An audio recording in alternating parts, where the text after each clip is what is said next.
ਅਗਲੀ ਜਿਹੜੀ ਅਸੀਂ ਜੀ ਗੱਲ ਕਰਦੇ ਜਾਈਏ, ਇੰਡੀਆ ਨੇ ਜਿਹੜਾ ਆ ਅਮਰੀਕਾ ਤੋਂ 6 ਅਪਾਚੀ ਜਿਹੜੇ ਹੈਲੀਕਾਪਟਰ ਆ, AH-64E ਅਪਾਚੀ ਜਿਹੜੇ ਹੈਲੀਕਾਪਟਰਸ ਆ ਉਹ ਖਰੀਦੇ ਆ 700 ਤੇ ਕਿੰਨੇ ਮਿਲੀਅਨ ਡਾਲਰ ਦੀ ਜਿਹੜੀ ਆ ਉਹ ਡੀਲ ਦੇ ਵਿੱਚ।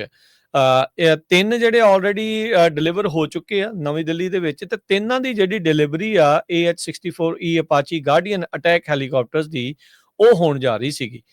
ਜਦ ਐਂਟਨੋਵ ਕਰਕੇ ਇੱਕ ਬਹੁਤ ਵੱਡਾ ਵਿਸ਼ਾਲ ਜਿਹੜਾ ਦੁਨੀਆ ਦਾ ਸਭ ਤੋਂ ਵੱਡਾ ਕਾਰਗੋ ਪਲੇਨ ਆ, ਉਹਦੇ ਵਿੱਚ ਇਹ 3 ਜਿਹੜੇ ਹੈਲੀਕਾਪਟਰਸ ਆ ਉਹਨਾਂ ਨੂੰ ਲੋਡ ਕੀਤਾ ਗਿਆ, ਇਹਨੇ ਉਡਾਨ ਭਰੀ ਤਾਂ ਯੂਰਪ ਦੇ ਨਜ਼ਦੀਕ ਪਹੁੰਚਦਿਆਂ ਹੀ ਉਸਨੇ ਯੂ ਟਰਨ ਜਿਹੜਾ ਉਹ ਮਾਰ ਲਿਆ। ਤੇ ਬਾਅਦ ਦੇ ਵਿੱਚ ਦੱਸਿਆ ਗਿਆ ਵੀ ਕੋਈ ਲੌਜਿਸਟਿਕਲ ਇਸ਼ੂ ਜਿਹੜੇ ਉਹ ਆ ਗਏ ਆ, ਜਿਸ ਕਰਕੇ ਇਹ ਜਿਹੜੀ ਟਰਾਂਸਪੋਰਟੇਸ਼ਨ ਆ ਉਹ ਸਿਰੇ ਨਹੀਂ ਲੱਗ ਸਕੀ ਹੈਗੀ।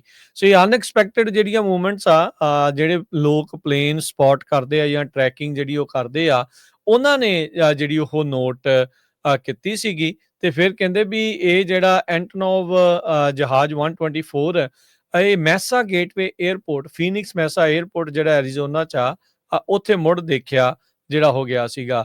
ਇਹਨੇ ਜਾਣਾ ਸੀਗਾ ਜਿਹੜਾ ਲਾਈਪਜ਼ਿਗ ਜਰਮਨੀ ਦੇ ਜਿਹੜੇ ਉਹ ਵੱਲ ਨੂੰ। ਬਾਅਦ ਦੇ ਵਿੱਚ ਇਵੈਂਚੁਅਲੀ ਇਹ ਜਿਹੜੇ ਹੈਲੀਕਾਪਟਰ ਆ ਉਹਨਾਂ ਨੂੰ ਥੱਲੇ ਜਿਹੜਾ ਆ ਵਿੱਚੋਂ ਜਿਹੜਾ ਉਹ ਕੱਢ ਲਿਆ ਗਿਆ ਸੀ। ਇਹਦੇ ਪਿੱਛੇ ਕੋਈ ਹੋਰ ਕਾਰਨ ਆ, ਇਹ ਜਿਹੜਾ ਜੇ ਆਉਣ ਵਾਲਾ ਸਮਾਂ ਜਿਹੜਾ ਹਰਜੋਤ ਸਿੰਘ ਜੀ ਦੱਸੇਗਾ। ਪਰ ਜਿਹੜੇ 3 ਜਹਾਜ਼ ਇੰਡੀਆ ਨੂੰ ਜਿਹੜੇ attack helicopter Apache attack helicopter ਜਿਹੜੇ ਉਹ ਜਾਣੇ ਸੀਗੇ, ਉਹ ਰਸਤੇ 'ਚੋਂ ਅੱਧਾ ਰਾਹ ਜਿਹੜਾ ਉਹ ਪਹੁੰਚ ਕੇ ਵਾਪਸ ਜਿਹੜਾ ਉਹ ਮੁੜ ਕੇ US ਦੇ ਵਿੱਚ ਆਣ ਪਹੁੰਚੇ ਆ।